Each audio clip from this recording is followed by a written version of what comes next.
Shalom Bapak Ibu Saudara yang terkasih, dimanapun Bapak Ibu Saudaraku berada, kiranya Tuhan menyertai kita semuanya dan kita patut bersyukur diberikan kesehatan hari ini untuk mendengarkan firman Tuhan. Jangan lupa like dan subscribe. Bapak Ibu, hari ini pembicaraan kita khusus tentang hal bersumpah. Kita tentu sering mendengar orang mengucapkan sumpah demi nama Tuhan, aku gak berbohong ini dan itu. Kita akan berbicara perihal sumpah dari sudut kekristenan. Jika Bapak Ibu Saudaraku yang mendengar kebetulan berbeda keyakinan, ya mohon dimaafkan ya, kita saling menghormati saja karena saya berbicara secara Kristen ya Bapak Ibu Saudaraku. Pembacaan firman Tuhan kita ambil dalam Matius pasal 5 ayat 33 sampai 37. Saya akan bacakan buat Bapak Ibu Saudaraku yang terkasih. Kamu telah mendengar pula yang difirmankan kepada nenek moyang kita. Jangan bersumpah palsu, melainkan peganglah sumpahmu di hadapan Tuhan. Tetapi aku berkata kepadamu, janganlah sekali-sekali bersumpah, baik demi langit, karena langit adalah takhta Allah, maupun demi bumi, karena bumi adalah tumpuan kakinya, ataupun demi Yerusalem, karena Yerusalem adalah kota raja besar.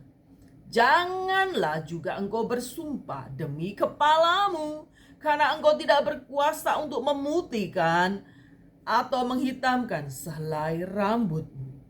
Jika iya, hendaklah kamu katakan iya. Jika tidak, hendaklah kamu katakan tidak. Apa yang lebih daripada itu berasal dari si jahat. Bapak Ibu Saudaraku yang terkasih di dalam cintanya Allah, sebelum kita panjang dan lebar membahas tentang sumpah, kita akan memperhatikan dengan seksama penempatan jangan bersumpah pada pasal 5 ayat 33 sampai 37 yang sudah kita dengarkan tadi. Jangan bercerai mungkin didorong oleh beberapa pertimbangan, sama seperti orang yang melanggar sumpahnya.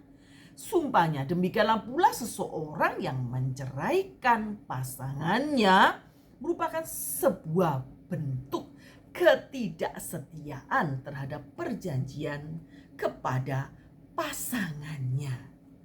Bapak Ibu Saudaraku yang terkasih, sama seperti perceraian bukanlah sebuah perintah, demikian pula dengan sumpah. Keduanya sama-sama opsional, tapi bukan yang ideal maupun keharusan. Dua alasan ini cukup melekatkan jangan bersumpah dengan jangan bercerai. Apa yang diajarkan Tuhan Yesus di sini tidak mungkin dapat dipahami dengan baik tentunya tanpa kita mengetahui hukum Taurat dan tradisi Yahudi tentang sumpah ya Bapak Ibu Saudaraku. Ia tidak sedang mengutip larangan atau perintah dari Taurat, melainkan menyikapi penafsiran Farisi tentang sumpah itu sendiri. Ajaran Taurat tentang sumpah di ayat 33, kutipan di bagian ini merupakan sebuah kutipan bebas. Walaupun demikian, apa yang dikutip itu merupakan rangkuman yang tepat dari berbagai ajaran Taurat tentang sumpah itu sendiri. Tuhan melarang bangsa Israel untuk menggunakan namanya dengan sia-sia. Keluaran pasal 20 ayat ke-7, termasuk pada saat mereka mengambil sumpah. Imamat pasal 19 ayat 12, pada saat seseorang mengambil sumpah atau nazar di hadapan Tuhan, orang itu tidak boleh melanggarnya. Bapak Ibu Saudaraku yang terkasih, melainkan harus segera menepatinya. Ulangan pasal 23 ayat 21, poin yang sama juga diajarkan berulang-ulang di bagian lain Alkitab. Mazmur 50 ayat 14, dari semua penggunaan itu terlihat bahwa sumpah adalah sesuatu yang serius. Bapak Ibu Saudaraku, bersumpah atau epiorkeo di sini tidak dibatasi hanya sekedar janji. Epiorkeo juga tidak terbatas pada nazar. Sumpah adalah suatu perkataan yang sungguh-sungguh tentang apa saja, tidak hanya janji atau nazar di hadapan Allah. Sebuah sumpah itu harus dilandaskan pada nama Tuhan. Sumpah yang tidak benar-benar terjadi sama saja mengundang kutuk pada orang yang bersumpah. Jadi kita tidak boleh menganggap enteng sumpah. Pemunculan jangan bersumpah palsu itu sifatnya negatif ya Bapak Ibu. Dan peganglah sumpahmu di hadapan Tuhan, itu berarti positif, perintah. Berguna untuk memberikan penekanan terhadap keseriusan atas sumpah. Orang tidak boleh menganggap remeh sebuah sumpah. Kita akan belajar bahwa penafsiran legalistik orang Farisi tentang sumpah itu sendiri, Bapak Ibu Saudaraku yang terkasih. Kita tahu bahwa di dalam Matius tidak menyediakan rujukan yang eksplisit ya tentang penafsiran Farisi tentang ajaran sumpah di Taurat. Ia mengasumsikan bahwa para pembacanya sudah mengenal tradisi sumpah Yahudi tersebut. Walaupun demikian, Matius tetap memberikan petunjuk penting tentang hal ini di pasal 23 ayat 16 sampai 22. Apa yang tertulis di bagian tersebut secara prinsip tercermin dalam pembahasan tentang sumpah ditulis para rabi Yahudi, yaitu Misna, terutama Sebuot dan Nedarim. Bapak Ibu Saudaraku yang terkasih, orang Farisi berpendapat bahwa tidak semua sumpah itu sah. Ini menurut orang-orang Farisi ya Bapak Ibu, supaya Bapak Ibu tahu dulu, setelah itu bagaimana kelanjutannya ya. Tidak semua sumpah bersifat mengikat menurut orang-orang Farisi. Tidak semua sumpah memiliki bobot yang sama. Semua bergantung pada tingkat kesakralan atas dasar sumpah yang diucapkan orang tersebut. Apakah dia memiliki bobot yang sama atau tidak tergantung pada tingkat kesakralannya.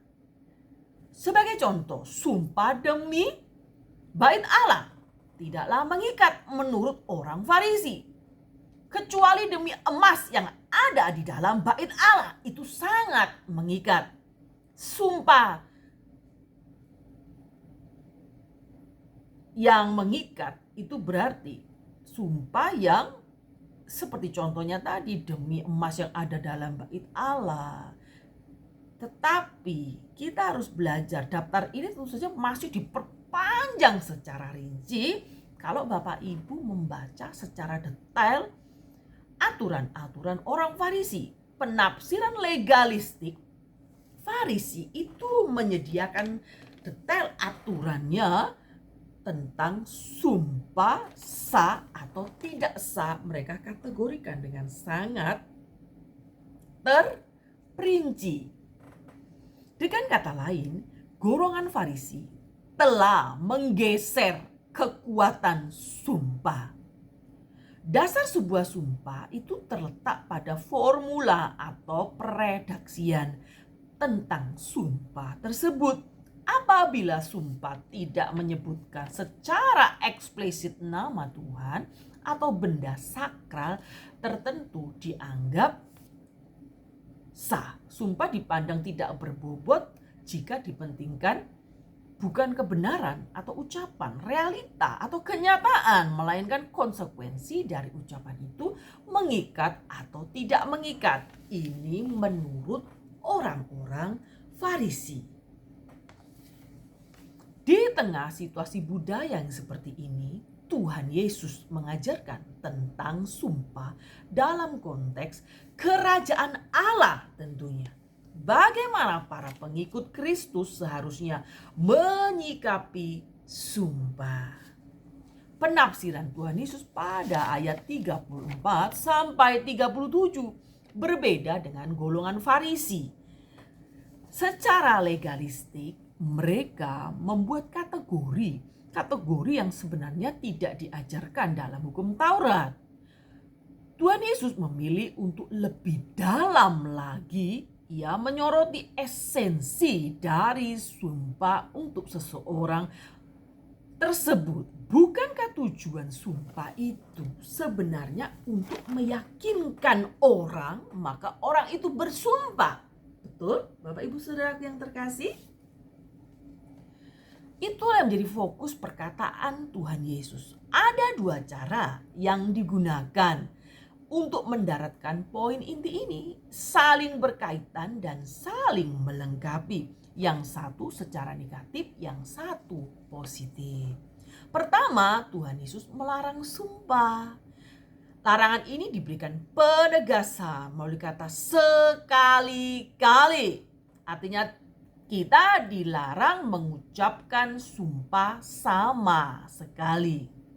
Berbeda dengan golongan Farisi yang hanya menganggap sumpah demi nama Tuhan yang mengikat. Tuhan Yesus mengajarkan bahwa segala sesuatu tidak bisa dipisahkan dengan Allah. Karena Allah berdaulat atas alam semesta ini. Bapak, Ibu, Saudaraku, tidak ada satu hal terkecil di dunia ini tanpa Tuhan tahu. Semua ada di dalam kekuasaan Tuhan tentunya. Maka manusia tidak berhak bersumpah demi apapun juga di dunia ini. Kedaulatan Allah yang komprehensif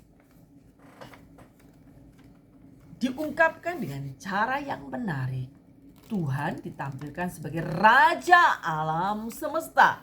Langit adalah taktanya di ayat 34. Bumi adalah tumpuan kakinya.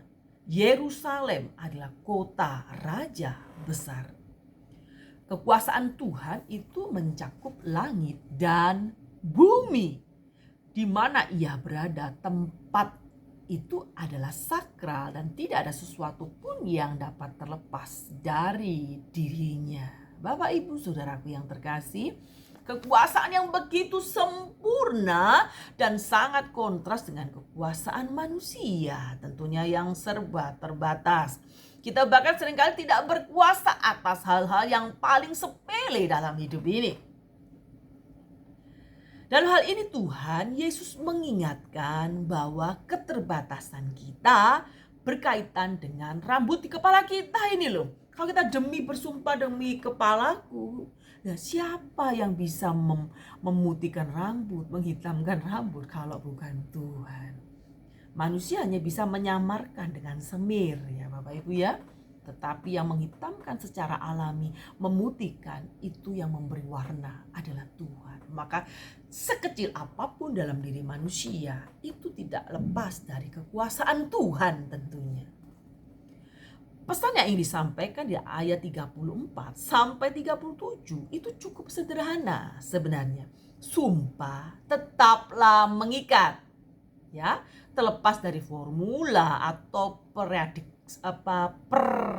redaksian yang digunakan dalam sumpah itu, kata-kata yang disusun dalam sumpah itu, segala sesuatu yang bersentuhan dengan Tuhan, sumpah demi apapun juga.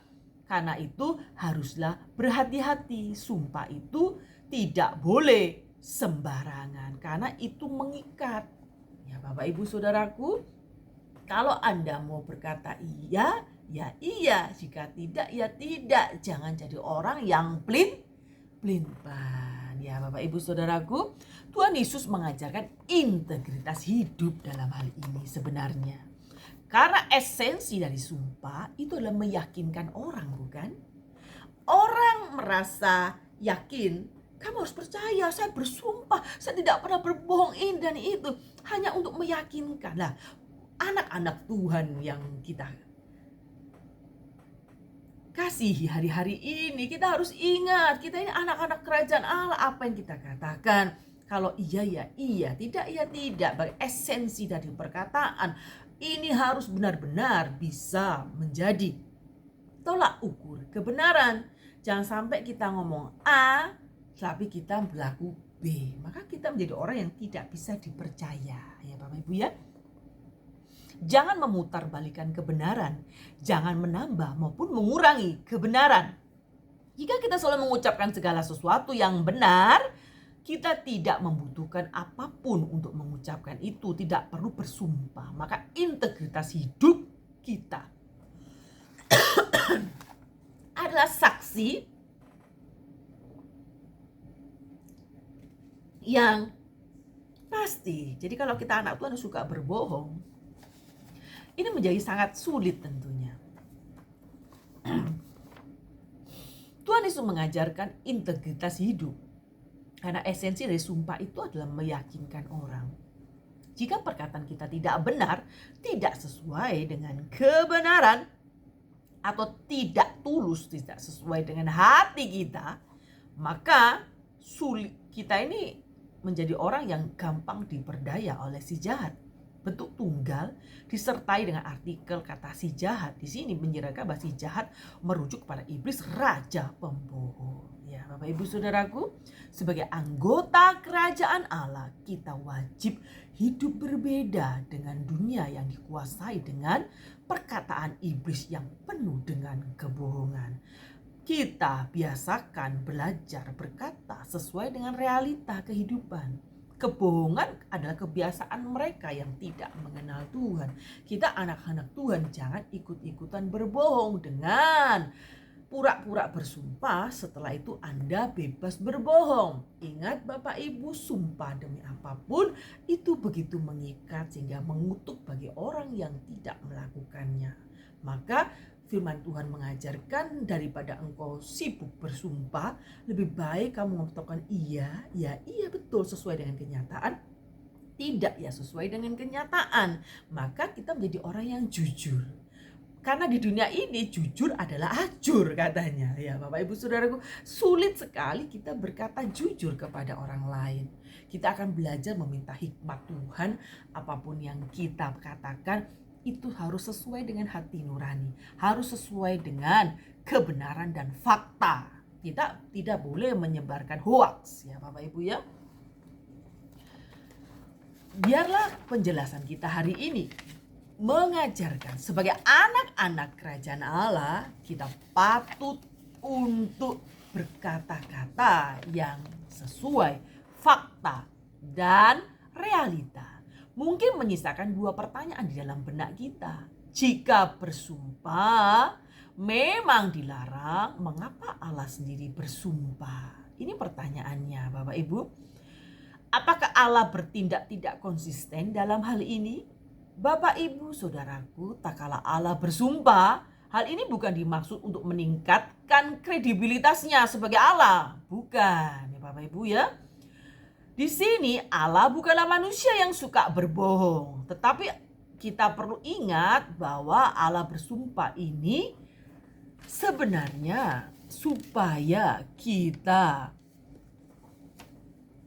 semakin menambah iman kita terhadap setiap perkataan Tuhan. Berarti Allah bukanlah manusia sehingga ia berdusta, sehingga ia menyesal. Masakah ia berfirman tetapi tidak melakukannya?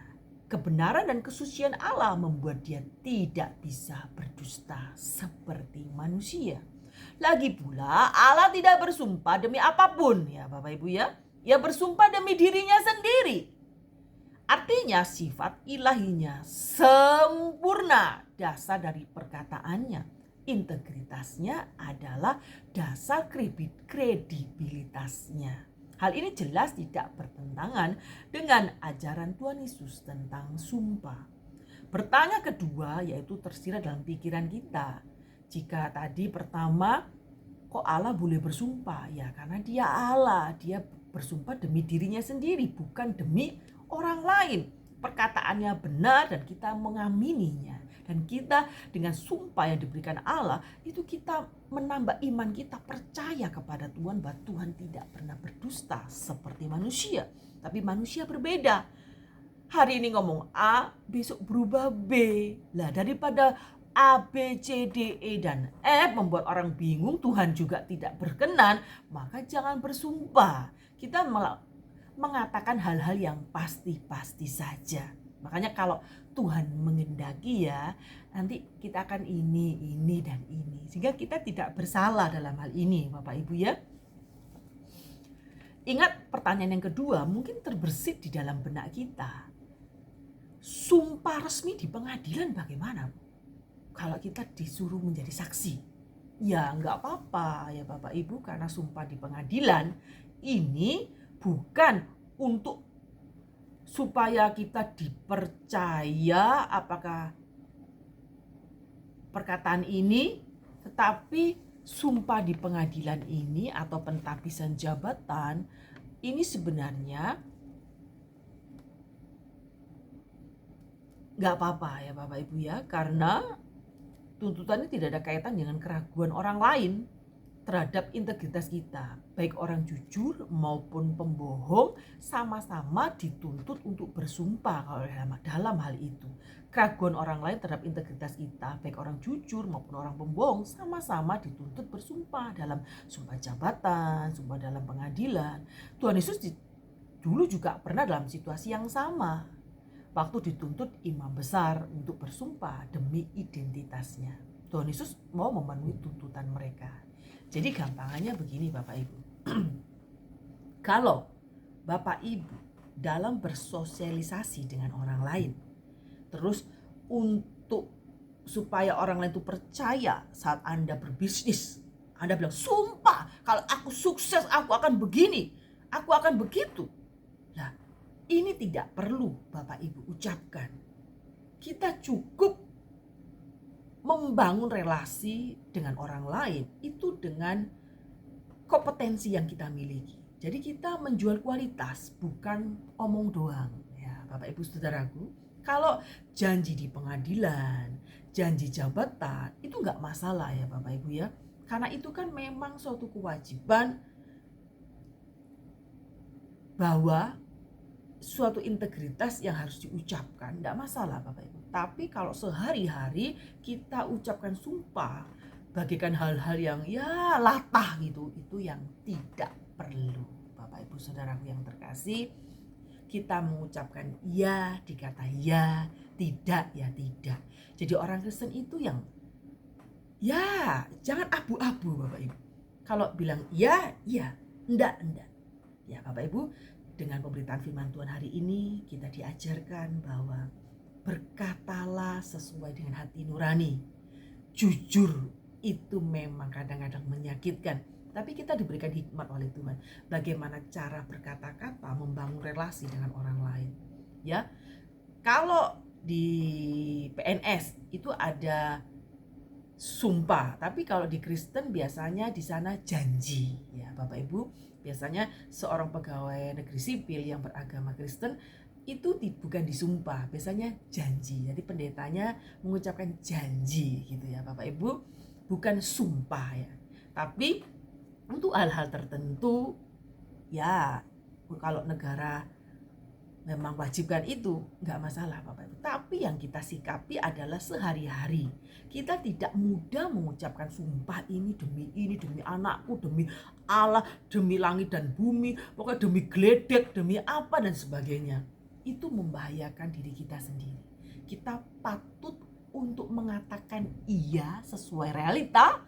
Jika tidak, ya kita katakan tidak dengan hikmat Tuhan.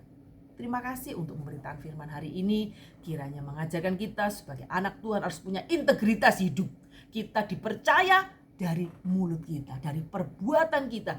Jangan jadi orang Kristen yang plin-plan. Tuhan Yesus memberkati kita semua dimanapun berada. Amin.